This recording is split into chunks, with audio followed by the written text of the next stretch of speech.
You're listening to the Options Insider Radio Network.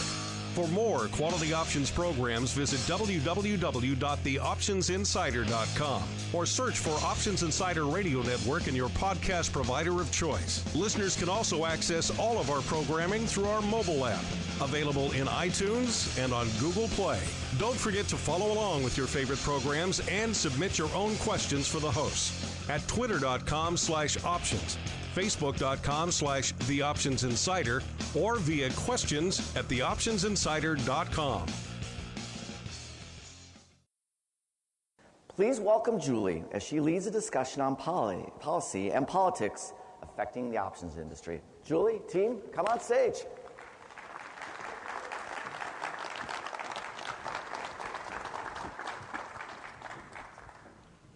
All right, well, the good news is when you're the moderator, you don't have to demystify. You just get your panelists to do it. So luckily, we have a great group with us today. Let me quickly introduce them for you. On the far left, Lita Frazier Brannon, who represents Cboe in Washington. Terry Campbell with Nasdaq. Jeff Strunk with Forbes-Tate Partners, who's very involved with our coalition. And Hope Jarkowski, who's with ICE NYSE. And we are all working together on a regular basis in D.C.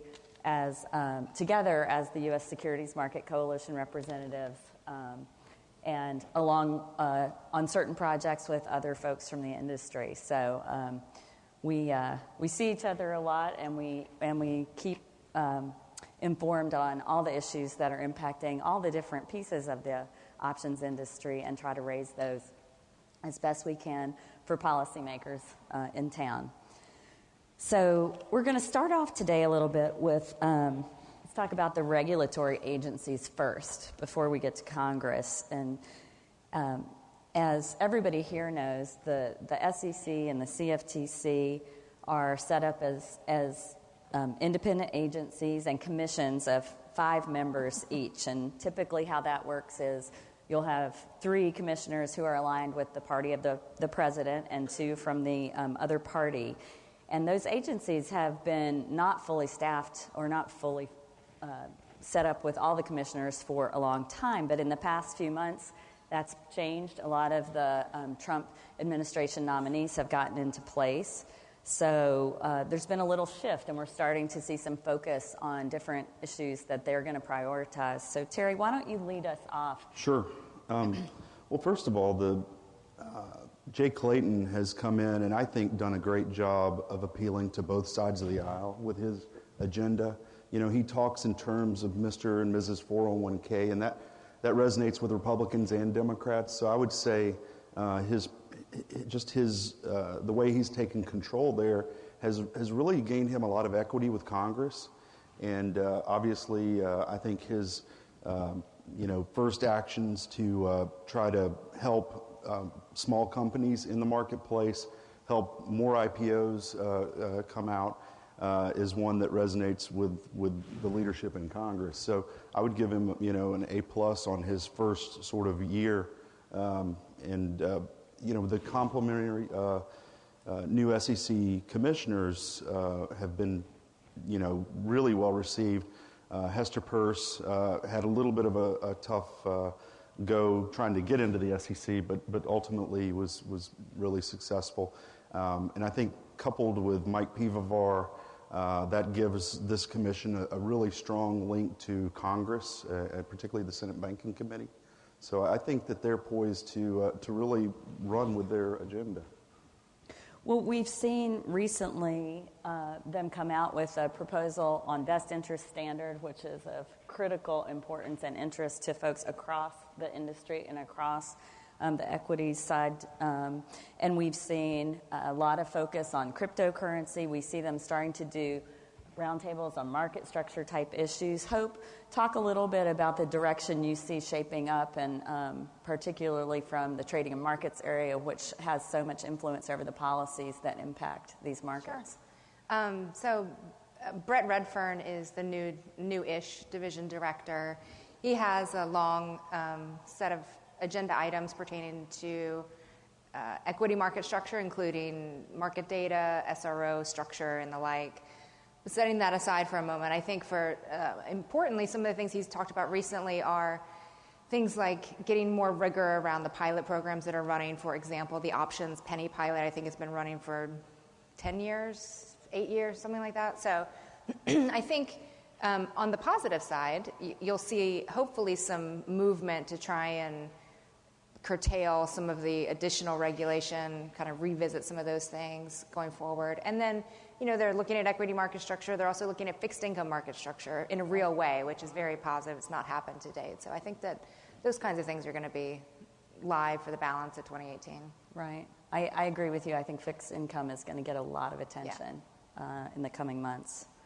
All right, let's switch gears a little bit and talk about Congress. And when a lot of us did this panel last year, we were talking about tax reform, and we were sort of right in the middle of that whole production, and it was a challenge. And now Congress passed tax reform at the end of last year, and fortunately, it did not include some of the harmful proposals that would have hurt the listed options industry. And we all worked on this a lot of people in this room. So Lita, I want you to start off here and talk about the efforts the industry made and why they worked, and what were the dynamics around the passage of tax reform that let it get over the hurdles. Yeah. So, as noted, the idea of taxing derivatives has been around for a few years, and many folks on the Hill, I think, were familiar. They had a general familiarity with it, but I think our challenge was that the majority of the Hill offices, they weren't familiar, so we had to do a lot of education, and we started that back when Dave Camp first proposed the idea of tax reform, and there was a provision in that sort of carried through the years, which would have been very harmful to the listed options market. This coalition, all of us, as Julie said, and many people that are attending the conference really band together. We were all in full opposition of that proposal, and we're able to, spread out on Capitol Hill, spread our time out, and education, was just key. Last year, we had a speaker, Congressman Tom Reed. That's right. He was tasked with shaping the financial products section, and he worked with us for hours and hours and hours, really trying to understand the problem. And I think his leadership really came through when the final package was done. On the other hand, Senator Wyden on the Democratic side in the Senate, he had the same idea, sort of Camp did, but again, we were successful, ultimately successful in getting him on board and just to sort of leave us out of it, and then voila, that was that. Well, Jeff, talk a little bit more about that, but also there's a lot of coverage right now in the news we see about efforts to make permanent certain parts of tax reform or some kind of tax reform 2.0. What do you think are the real chances of something like that, and how broad might it be, or will it be just a narrow fix? I think that at this point, in any large piece of legislation, there are always some unintended consequences and some things that have to be cleaned up. And the tax reform bill is no different than that. I think the problem is that we're now in election politics already for 2018.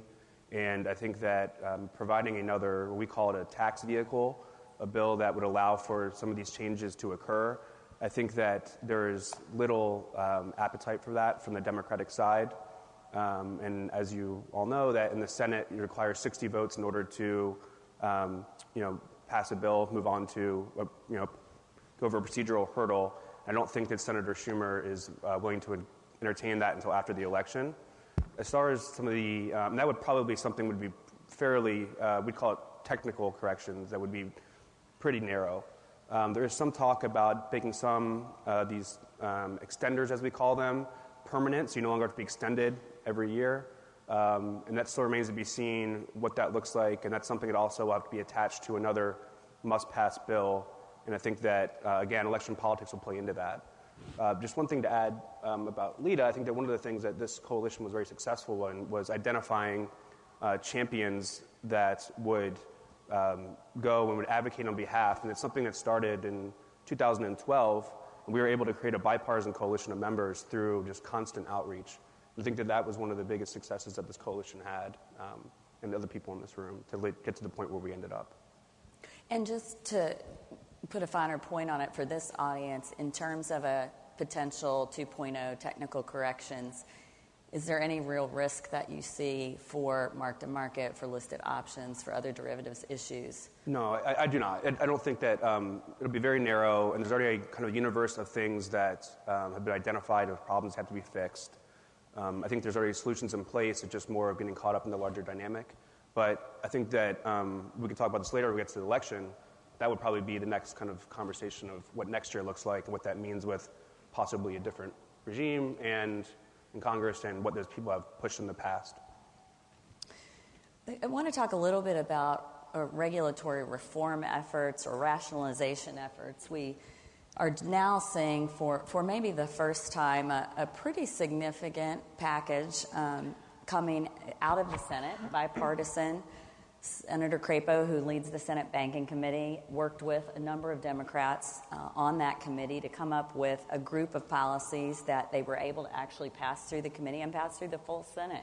And I think a lot of people were surprised that in an election year and given sort of the polarity of the members, they were able to come together on several initiatives. Terry, I want you to talk a little bit about this. Obviously, there are additions that the House folks would like to make to this bill, but this is a pretty interesting piece of legislation, and I wonder if you could talk a little bit about the dynamics around that, and is this a sort of a one-shot deal, or is this a recipe maybe that could be followed for other types of things? Well, I think if you look at the Senate bill, it's a lot like I have kids, and so you do a play date, and you see how the kids get along. And I think that the Senate bill is kind of like a play date.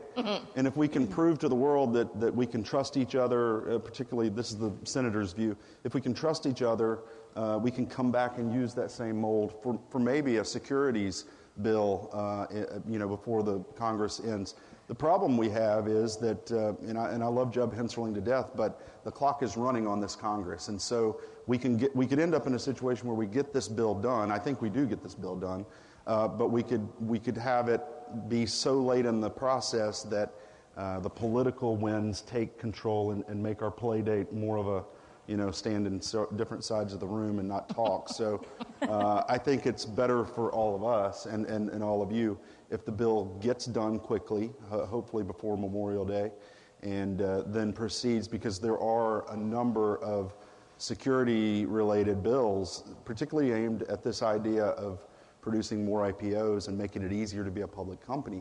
Some of those items are on the sideline and could find a way forward. And I think Crapo would like to try to do that, but you have to have a victory on the board for both sides to be able to claim, as we go into election season. So I think that's where it is. I think that one of the issues where we're starting to see a lot more attention and multiple pieces of legislation are in the area of capital requirements that went into place in post-Dodd-Frank. A lot of them are connected, a lot of them overlap. A lot of them are having trickle-down effects that are different than I think what was envisioned at the time. And obviously, we are an industry that's being very much impacted by this, particularly with risk-weighted assets, and folks talked about that issue a lot here yesterday on a number of panels. And as OCC and various members of the coalition and folks who are attending here today, we've all been engaged in this. We've had years-long conversations with the Federal Reserve about this. And we know there are some process issues that have stood in the way of getting resolution. I think several members of Congress at this point have raised concerns about this. We've upped the dialogue with the Hill and folks up there. And so, Lita, give the audience a little bit of a flavor of how folks on the Hill are reacting to this issue, the difficulty of bringing them up to speed and how people are thinking about it. So the nice thing about this issue, if there is going to be a nice thing, is that everybody agrees it's a problem and needs to be fixed. There's no one in opposition of that. As Julie said, we've been talking with the regulators for years about this. We're finding some in the industry that are really feeling the impact of the capital requirements. So again, education is so key. This is was on no one's radar list on the Hill. That's right. But went into, I would say, sort of our oversight committees and have spent a lot of time educating them on this very narrow issue. But everyone does see, yeah, it's a problem.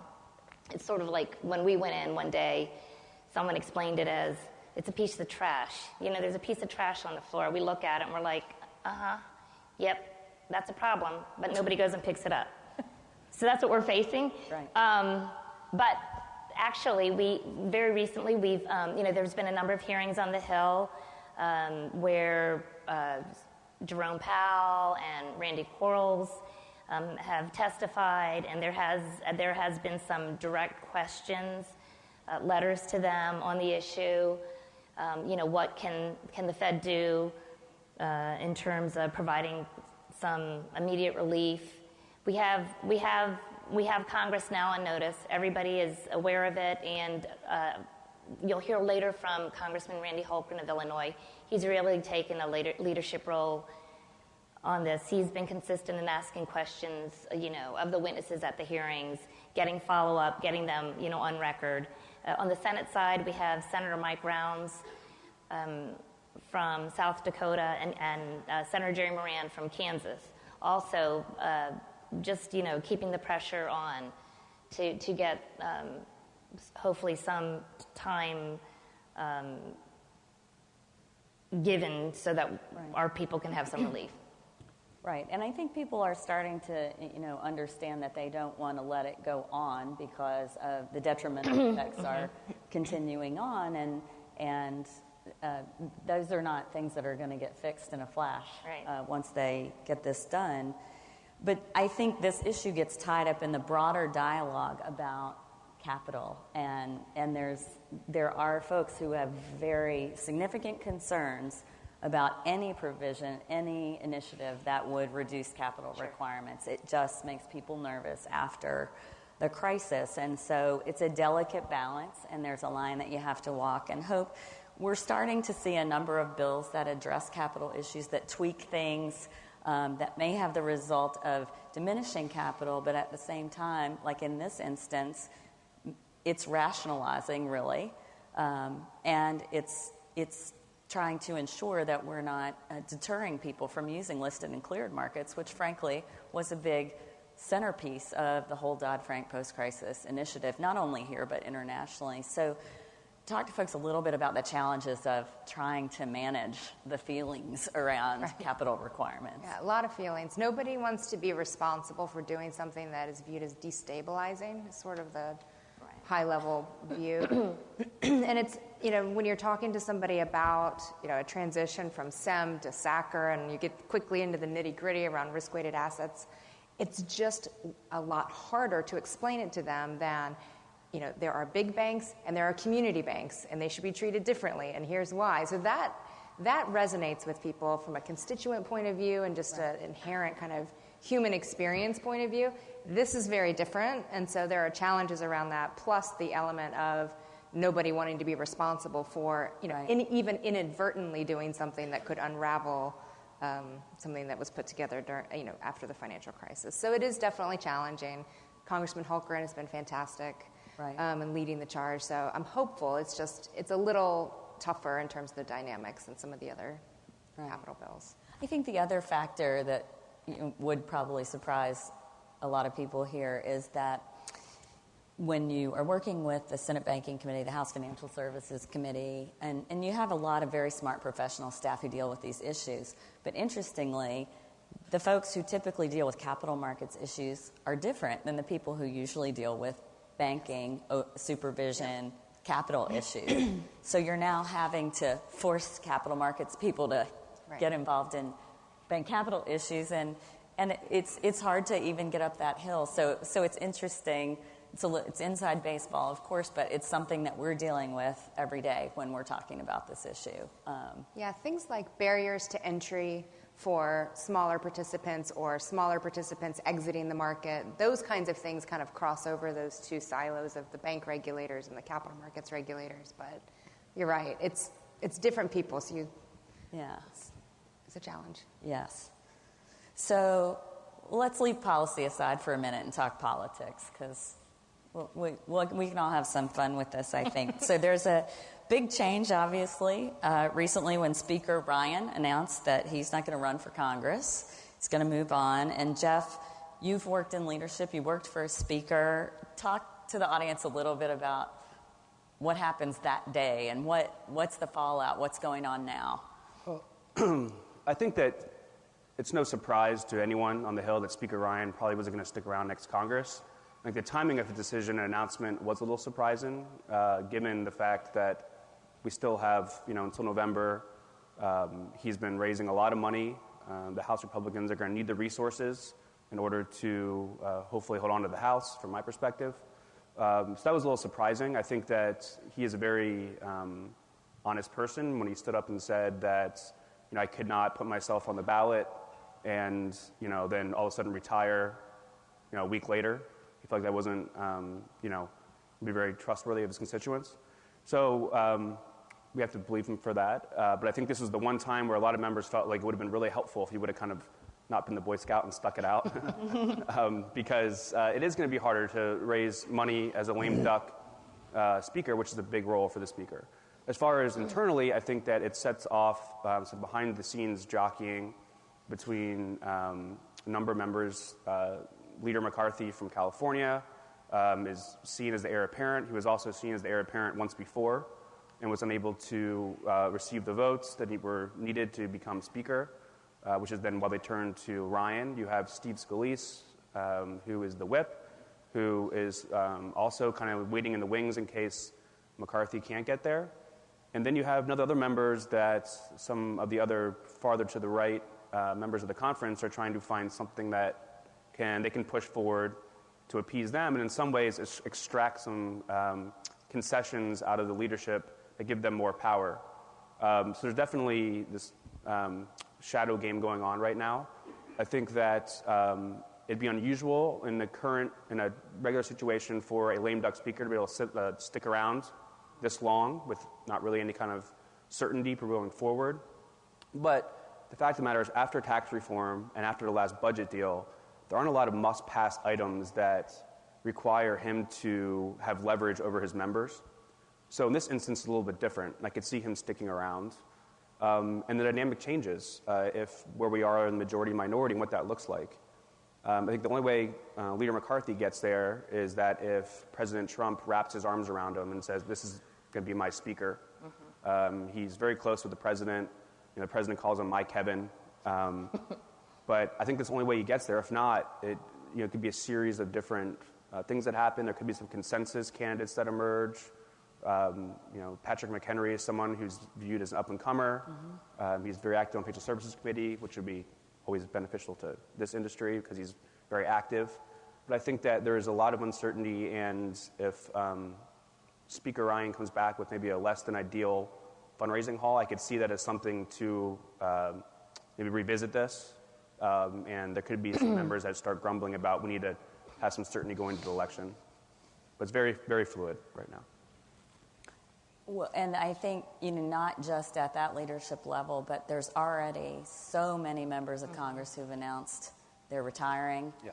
We know we've got a very interesting election season coming up, a lot of tough races, so we're likely to see a lot of flips in seats, a lot of incumbents perhaps losing, and we'll talk more about the elections in a minute, but Lita, even before the elections, you already see jockeying, sort of like Jeff just talked about for leadership. We're already seeing that at committee level. People who are sort of lining up because they want to be considered to be the next chairman of the committee or the next ranking member. So I think that's a process that people don't know much about, and just shed a little light on that for people, because it's already gotten interesting to watch from our perches in D.C. Yeah, so there's this committee, House Republicans, it's called the Steering Committee, which is obscure, but it's a very powerful committee. They basically pick the next chairman of a committee where there's an opening. And I believe there are 32 members, right, Jeff? 32 members of the steering committee, and I think there are 38 votes. And the Speaker of the House gets 4, the Majority Leader gets 2. The other members that are part of this, it's regional, and some are already existing in existing leadership positions. So what they really take to account, a candidate who wants to be the next chairman has to make a presentation in front of the steering committee, and that's taken into consideration. Seniority is taken into consideration, how much money they've raised for the political party, and also geographic area, right? And so... And their voting record. And their voting record. Have they been with leadership? Have they been supportive? And that usually takes place after the election, when they have the organizational meetings in December, I think. Mm-hmm. And then, you know more about this than I do, so. Jeff, I'm like, I don't know any more than that. I think you covered it, and I think that the makeup of the steering committee is very important, and it's one of those things that the far-right members could extract more seats on in order to help dictate if some of their people get in certain leadership positions. And I think it's something that we're watching. But the speaker does have majority of the votes, 4 and then 2, and usually leadership sticks together. So it's very rare for leadership to get rolled, but it does happen, and it's something to watch. And the makeup of that will be important about how we go forward in the leadership role for people. An example of that was Henserling. He got picked out of line and put in the chairmanship. So. Right. That's right. And both party caucuses have a process for doing this. So this is happening on the Republican side, the Democratic side. Yeah, I just want to add one more thing, and you guys all know this. I mean, believe it or not, members of Congress do reach out to the community because someone like us, we may have a better relationship with a member. There's a member that might be on the steering committee that they've never dealt with. So they will come to us and say, can you help us with that member? So it's really this... constituencies. Yeah. There's a lot at play in there. And so just for this group, given our jurisdiction, House Financial Services Committee, let's talk about that first, and then we'll talk about the Senate. So if the House, let's talk about the Democratic side first. If the House flips and becomes Democratic, then the chair of the committee will be Democrat, and very likely the current ranking member, Maxine Waters of California. She has seniority. She's been on the committee for a long time, and that seems pretty obvious. I don't think that there are people setting up challenges to her. But on the Republican side, it's more of an open primary, let's say. Yeah. So talk a little bit, Terry. Talk about who's playing the game. Yeah, I think you start with Blaine Lukemeyer, who's known. He's one of those guys, a lot like my old boss Spencer Backus, who's more of a member's member. Yes. Mm-hmm. Very, very well liked across the board. You have Bill Huizenga, who from Michigan, who again is a really nice guy. Has really done a great job with the capital markets subcommittee. And then a potential outlier, I think, is Sean Duffy from Wisconsin, who's also been a committee chairman and really been involved. He's a good legislator. He gets a lot of bills done. And then I think, Patrick McHenry is in the mix because not only is he a great legislator and he's a member's member, he's also in leadership. And so he has a decision to make, I think. And I think even Blaine has said if Patrick McHenry wants it, he probably gets it. He wants it, so, right? Yeah, it's his. And real quick, Senate Banking Committee. Okay, so if the Senate were to flip, it's Sherrod Brown, right? Right. That's pretty common. Agree. But you could get in the Senate into a weird musical chairs where Senator Crapo moves over to Senate Finance, and then it would potentially be Pat Toomey from Pennsylvania could be chairman. So, which would be, from our industry, great. I mean, Crapo's wonderful, but Toomey's a former derivatives trader, so you don't have to spend as much time with him as some members. That's right. Matter of fact, he asks us questions that are hard to answer. Yeah. Yeah, right, exactly. Bain Capital, for example. Exactly. He, Yeah. he knows more than anybody on that. It's nice, yeah. Okay, so we're almost out of time, so we're going to have a very quick election lightning round. Okay, so for the whole panel, quickly, what do you think will be the most important one or two issues that will dominate campaign rhetoric this fall? Hope, you start. Distinguishing themselves from the president. Okay. Jeff? The president on both sides. Okay. Terry? Nancy Pelosi, Donald Trump. Same. So I agree. All right. Back to Hope. If you had to guess today, what do you think will happen with the House?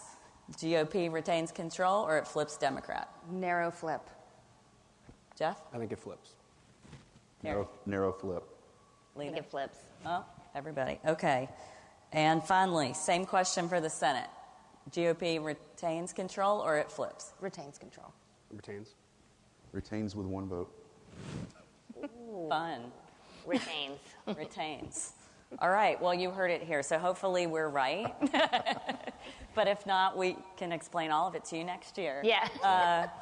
Thanks so much to the panel for coming, and thank you for getting up for the 8 a.m. seminar after the party. Yeah. We really appreciate it. Yeah.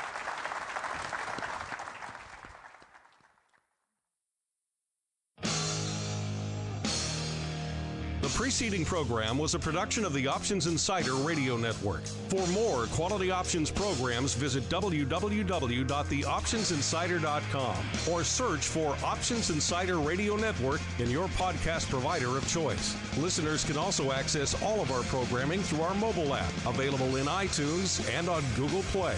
Don't forget to follow along with your favorite programs and submit your own questions for the hosts at twitter.com/options, facebook.com/theoptionsinsider, or via questions at theoptionsinsider.com.